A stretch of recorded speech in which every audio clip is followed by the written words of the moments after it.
Boxingego here. If you like this video, make sure you hit the like button and also subscribe to the channel and hit the bell icon on the top of your screen to get notified when the latest new content drops. 1. Triple G's promoter says he expected his fighter Gennady Golovkin, hey no guys, to dominate Canelo more. What up, Fight World? It's your boy Ego, and I'm back with some more boxing. Make sure you smash the like button. Also subscribe to the channel for the latest and greatest in boxing. If you want to become part of the gang notification gang, please hit the bell icon. Shout out to the super chat channel donations, the Venmo, and the Patreon family. We working. Shout out to Fight Hub, link in the description. They did an interview with Tom LOEFFLER, K2 Promotions promoter for Gennady Golovkin. He says, and I quote, "I really thought Gennady Golovkin would dominate him more in the first time around.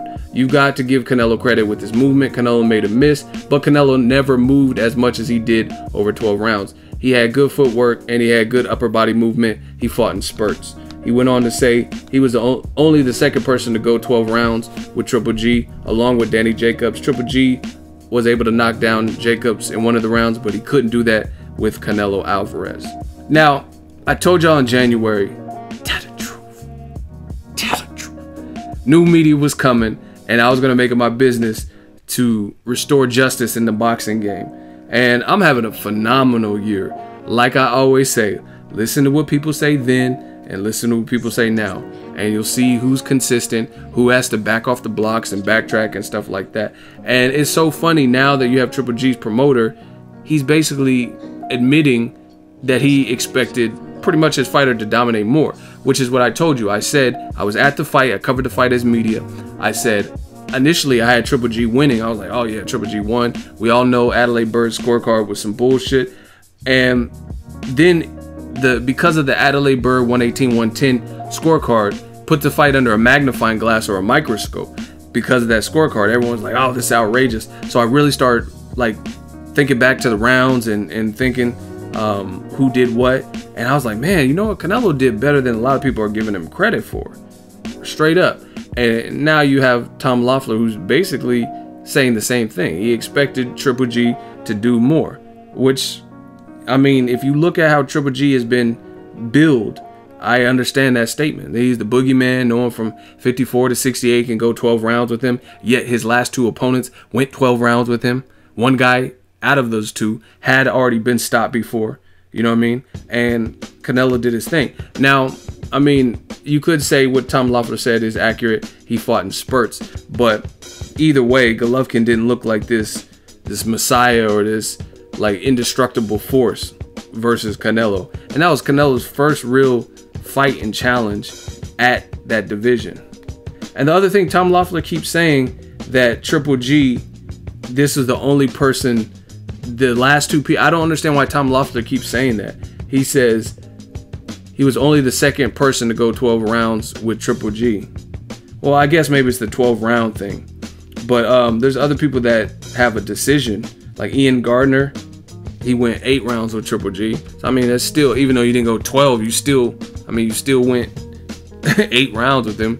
You know what I mean? So there's people, I never understood. I guess it's a marketing thing. But Tom LOEFFLER keeps saying, oh, no one went 12 rounds with him. Yeah, but there's a couple guys that went and had shorter fight, 8 rounders or 10 rounders or whatever with Triple G.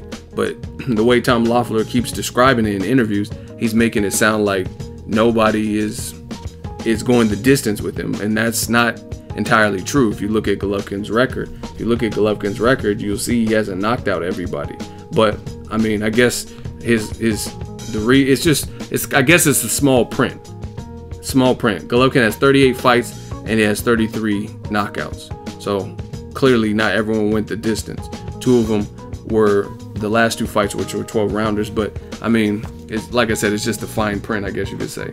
But going 8 rounds with Golovkin, I mean, close enough to a full fight. It's not like a 4-round fight or something. But anyway, I digress. Back to this.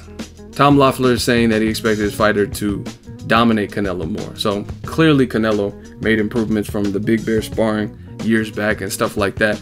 The rematch definitely needs to happen. I want it to happen. I think it should happen next.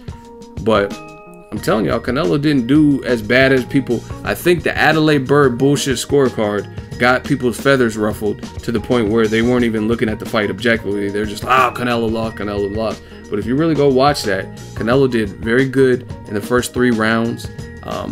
He closed the show, I thought, in like the 11th or 12th. Don't quote me on the exact rounds, but I thought he did good in there. You know what I mean? I don't think Triple G definitely won all of the middle late rounds like some people make it seem like. So definitely a rematch needs to happen, and I want to see it.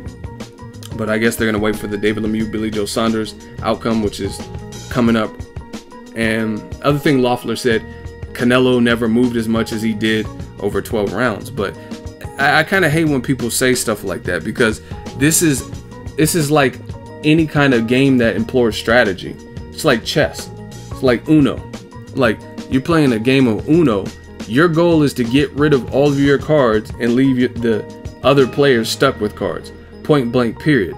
So if you have to use back-to-back, a reverse and then a draw 4, it's a strategy. So you do whatever you get rid of. Okay, we're on the color green, so get rid of your greens and then do a reverse, then use a draw 4, and then do a draw. I mean, it's whatever strategy makes the most sense to win. So when people like Tom Law, but Canelo ran, Canelo moved. I mean, the goal is to win. Golovkin, no, it is stupid. Like, Golovkin, I'm not gonna say he fights exactly like him, but Sergey Kovalev, there's some similarities. Eastern European style, great jabs, massive punchers, overall pretty tough in general, you know what I mean? Especially if they're having their way with the opponent, things like that. So you've seen what happened with Shabransky when he tried to sit there and trade with Kovalev. So Canelo's not a bonehead, and Canelo actually sparred with Shabransky, which is pretty impressive because they're in different weight classes. But that's my whole point, you know what I mean? It's a strategy. Canelo's not a meathead where he's gonna just sit there in front of Golovkin and get tore out the frame. That's stupid. A guy who has at least 10, 20 fights at that division, and you have one lousy fight with Chavez Jr. at the division, 164.5 or whatever, and your first fight you're gonna just sit there and trade. Of course, you're gonna use some movement, and you know what I mean. They've sparred in Big Bear, so he might remember little things. So maybe he was a little bit cautious, but in the rematch now he knows what to do. You know what I mean? Hopefully they have a rematch and we get a clear-cut, concise winner like Ward Kovalev Part 2. But I tell you, man, this is I'm having a great. This is probably my favorite year covering boxing, not just for the brand, but definitely that we've made some big strides. I've never covered this many fights, traveled this much for fights, and I'm just having a good time. But also, it's just been a great year for fans and the matchups. Like, just the fact that we get to see them, you know what I mean? That's what people want. We want to just see, like Danny Garcia versus Keith Thurman. I thought it was going to be a better fight, but I'm glad I got to at least see it, and you know what I mean, see who would get the 2 belts in the division, things like that. So it's been a great year. But it's funny because there's a lot of people who don't know shit about boxing, yet they make YouTube videos or write articles and stuff like that, and listen to their narrative. And it's funny because you have industry leaders and trainers and boxers who aren't saying the same thing. And in this case, Triple G's own promoter expected Triple G to do more, which is kind of what I've said. Like, I'm like, okay, even if you had Triple G winning, he still looked a lot more human, a lot more vulnerable. And now it's being corroborated by his own trainer. You know what I mean? All things considered, the fact that Canelo didn't really have much experience at 160. He had one fight, which wasn't even a fight, and that was with Chavez Jr., right? And then he did what he did. That, I mean, it's pretty impressive. Like I said, if Canelo took the Andre Ward approach and he had 2 tune-up fights and then fought Golovkin, if he just fought Golovkin to a draw right now with kind of just jumping into the frying pan, then it makes you wonder, what if he actually gave himself time to acclimate? You know what I mean? He could maybe work on that stamina or build up and see what works at that weight.